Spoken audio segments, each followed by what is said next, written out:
আসসালামু আলাইকুম এভরিওয়ান, আপনারা সবাই কেমন আছেন?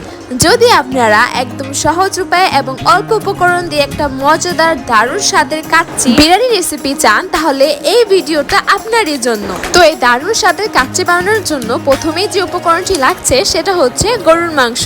এখানে আমরা 2 কেজি পরিমাণের গরুর মাংস নিয়ে নিচ্ছি। এরপর আমরা অ্যাড করে দিচ্ছি এখানে 2 টেবিল চামচ গরম মশলা।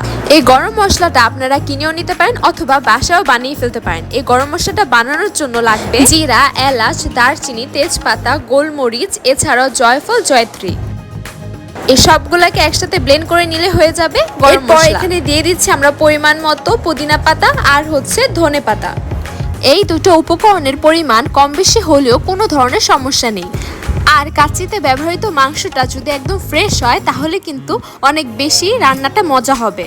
এরপর দিয়ে দিচ্ছি আদা বাটা। এখানে আদা আর রসুনটা একসাথে ব্লেন্ড